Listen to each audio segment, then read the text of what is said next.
good to see you again. We're welcome back to Carl and Rick Talk Risk.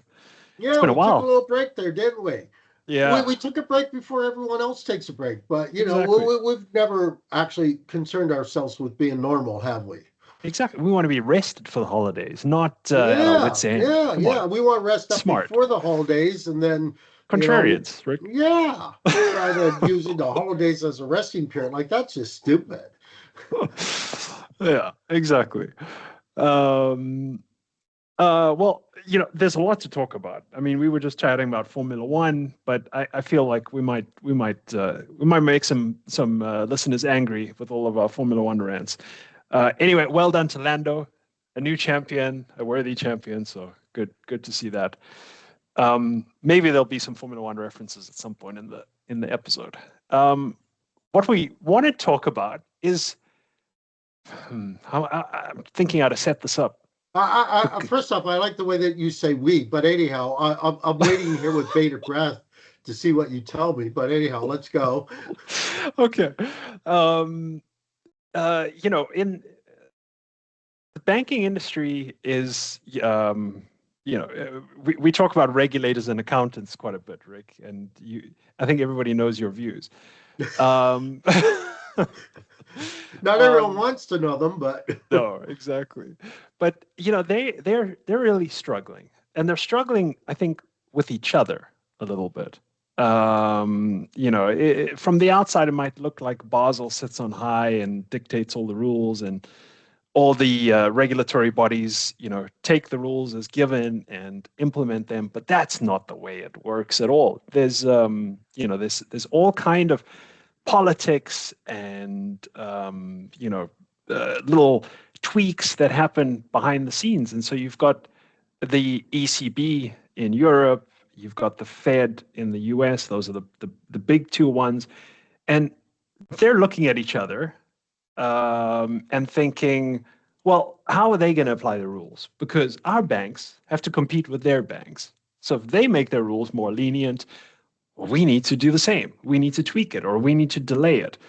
So there's a lot of back and forth. Obviously, both of us, also familiar with OSFI in Canada. That's the Canadian regulator. A little bit less affected by this, maybe a little bit outside of this particular fight. But a lot of the top Canadian banks compete very heavily in the U.S. and have big presences there. they used to compete Um, a lot more in Europe, yeah. Okay. I wasn't aware of that actually. or based upon my impression, the mere fact that you're not aware of that shows that that's a changing landscape as well. But yeah. Yeah. Yeah. I don't see their names a lot here. Um, and okay. So all of this to So we say, just lost all of our Canadian audience. She's given us the finger well, and wiped out any bookmarks they have to this. But yeah. anyhow, I must say, good for marketing on you, Carl. Good for marketing on you. my excuse is I work for a credit union and they are provincially regulated. At least they were. So I didn't get to see a lot of OSFI. Um, uh, all of this is to say that this is ongoing, and the arguments being made by politicians on both sides of the pond that we should lower regulations.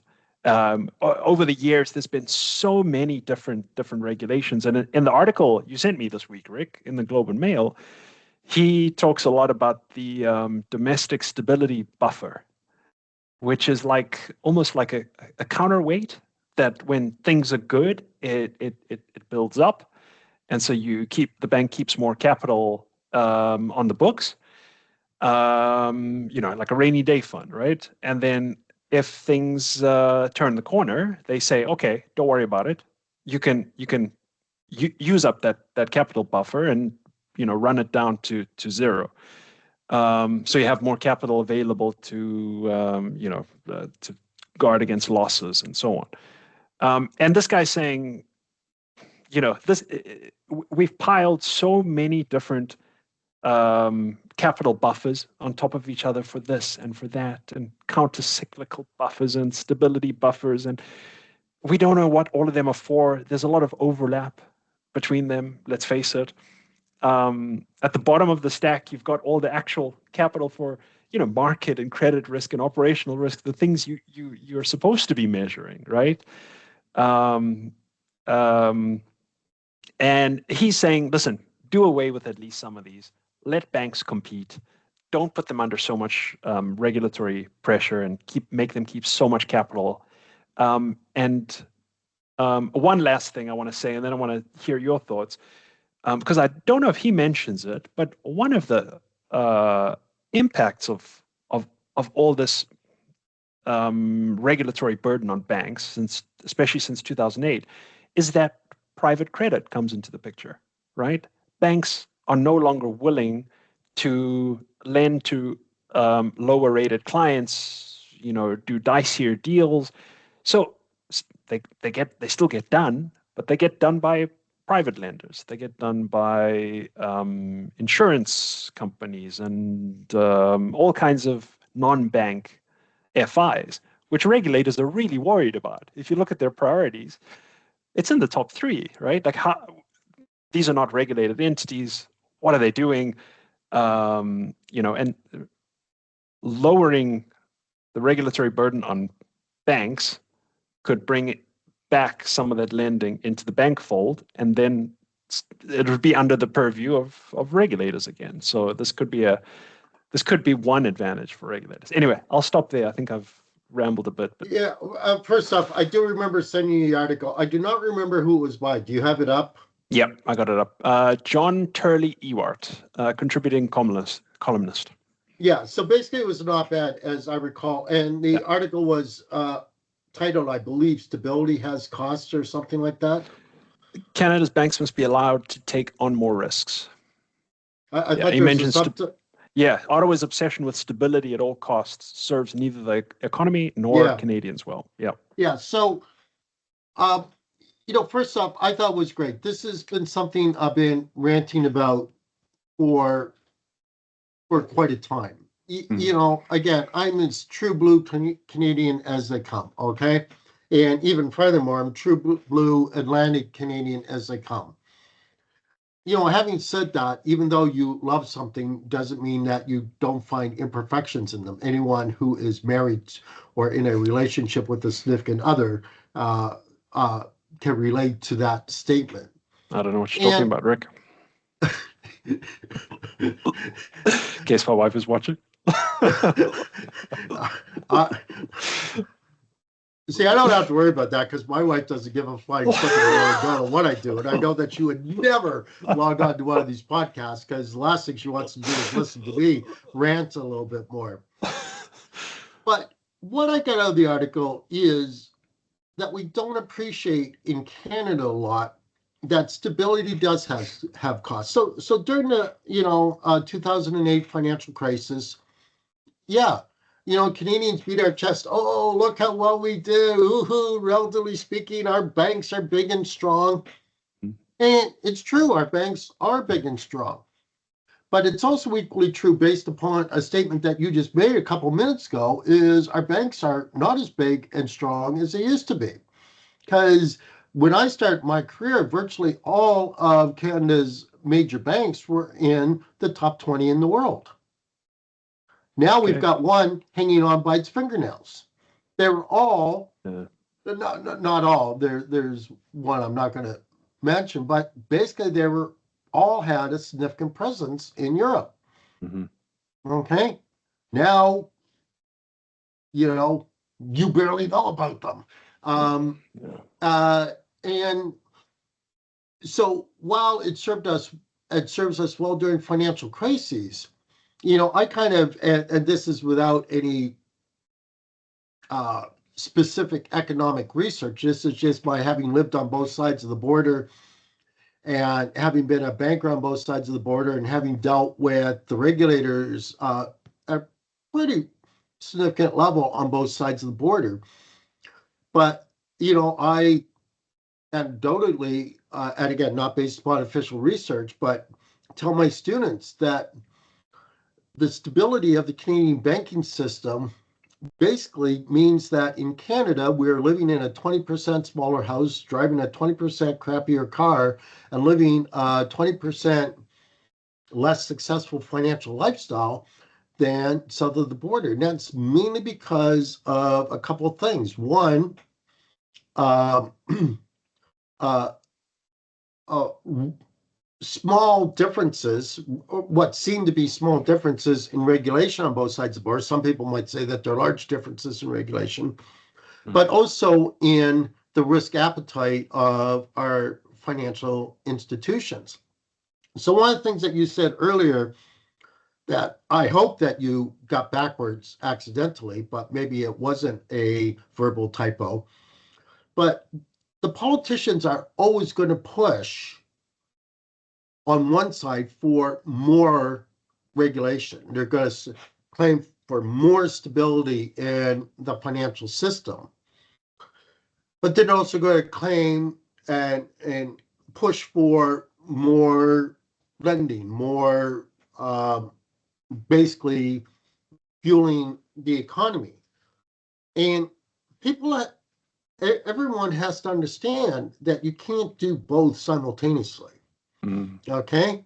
As the old saying goes, you can't steal second base in baseball if you demand on keeping your foot safely on first base. It simply doesn't work that way.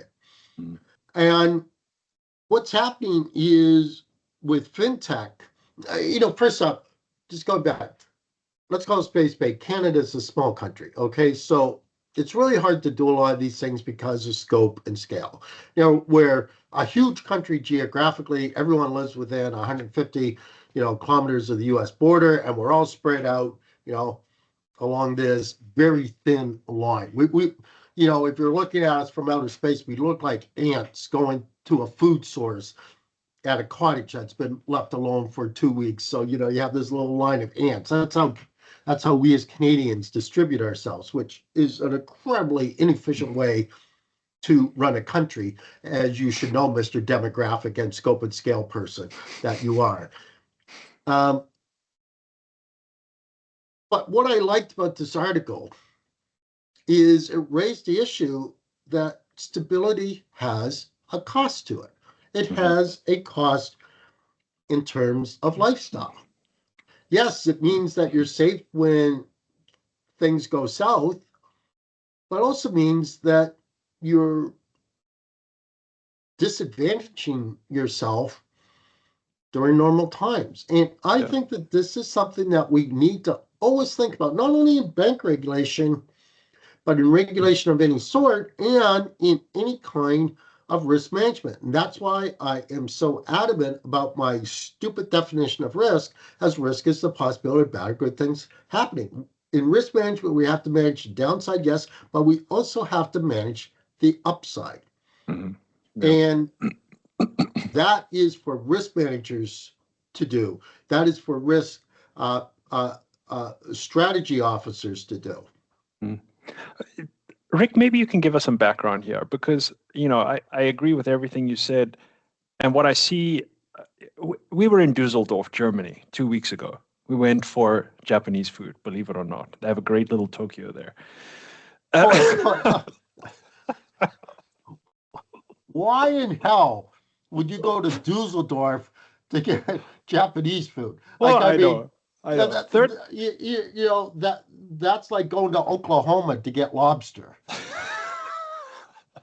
Believe it or not, great Japanese food and Korean food and everything, and also Christmas markets. So it was a Christmas markets. I understand. Yeah. The Christmas market was good for Japanese food. Come on, okay. Yeah, well, continue on. Side benefit. Well, we've now lost all of our audience globally, but anyhow. Hey, any travel enthusiasts are lighting up right now, Rick. You know what I noticed after a couple of visits to Germany, and I observed to my wife this time, they have so many banks. Every time I go down there, I see 5 new names of banks that are trying to serve German customers. And Germany is a bigger country than Canada. It's got 80 million people. So it is bigger, but Canada is very comfortable with a monopoly, and that's actually what the article points to is concentration levels. So total asset share 93%, The top six, the big six banks, are 93% of the total asset share. And the top three are 60% of total banking assets. That's huge. And Canada is very comfortable with this. And I think that gets to your point. It's just, the banks are somewhat protected from competition. So, the downsides are limited. But look at the upsides. Look at I don't think that was the intention, but there's a couple of things that come into play here. Okay, first off, fintech. Second off, my B school students.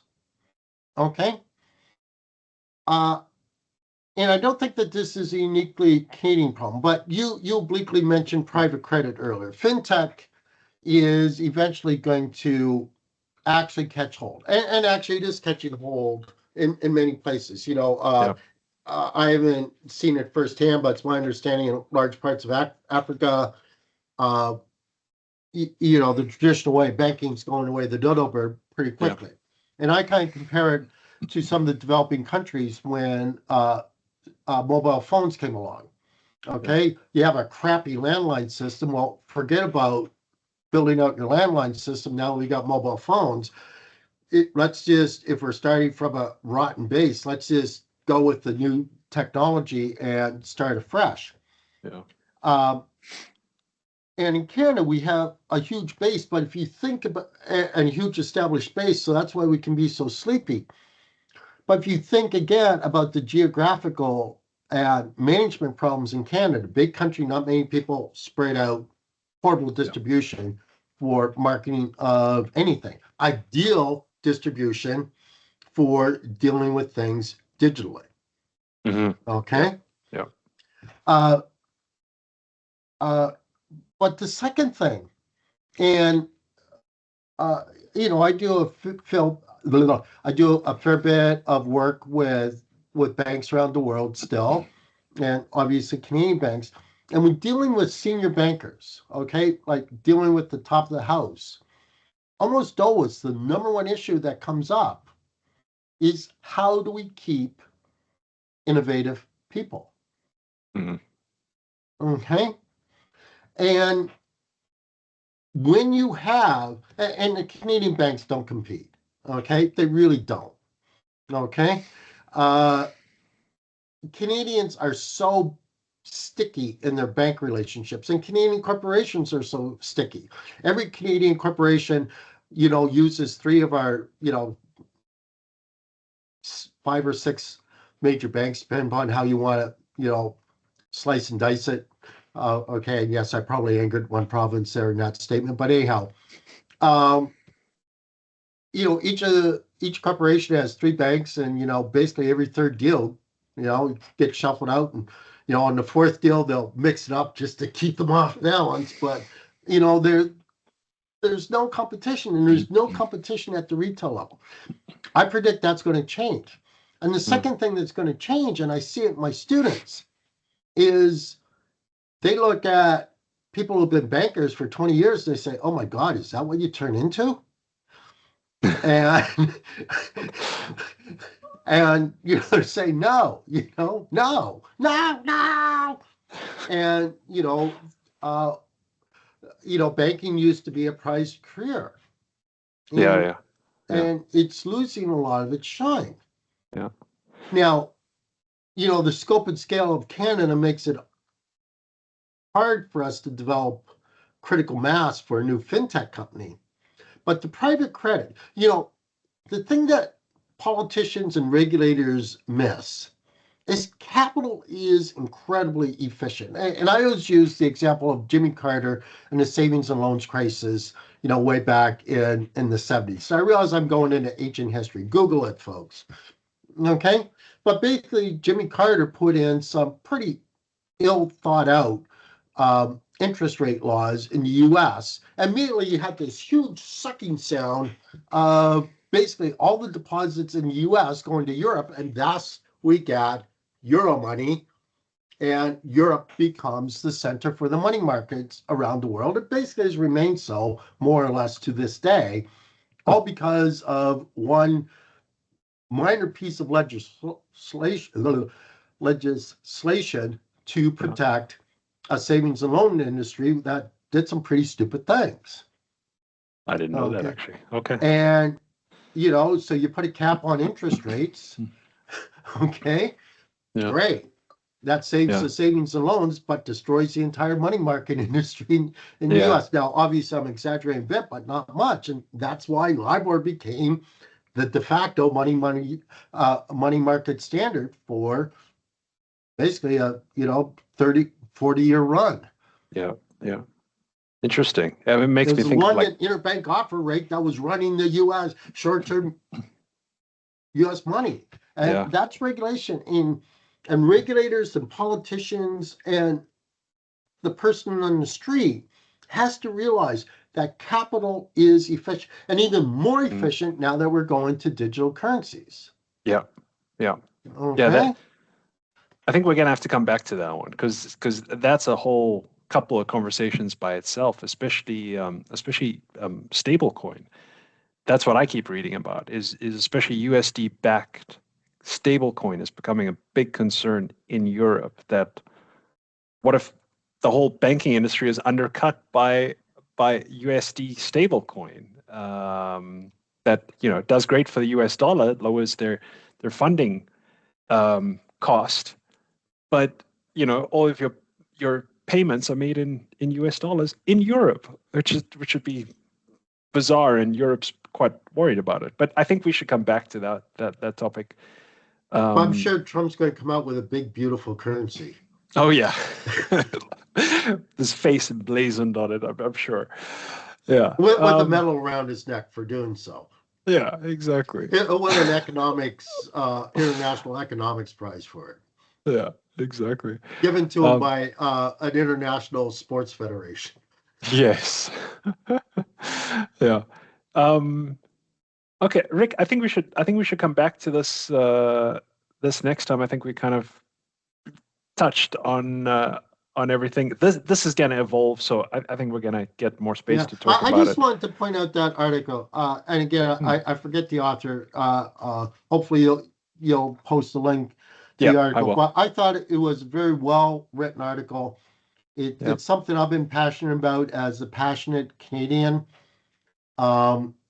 because my experience has been is that you pay a huge economic cost being a Canadian because of the focus on stability in the Canadian banks. And I was just so thrilled to see someone else state an opinion that I was thought to be a Looney Tune, no Canadian pun intended, in the wilderness talking about. And all of a sudden I see someone else, giving a similar opinion, which I thought was interesting. Yeah. Always nice to see unintended consequences, thought through and analyzed like this, which is what a good risk manager does. So it was very good. Yeah. I'll share it. Tell us what you think if you're watching. Let us know in the comments or on LinkedIn when I post this. Be good to hear your thoughts. Of course, Rick, we can rely on the regulators not to move too fast. So we'll get back to this, I'm sure. Oh, that's another topic for another day too. But anyway. Until next time, guys. Cheers.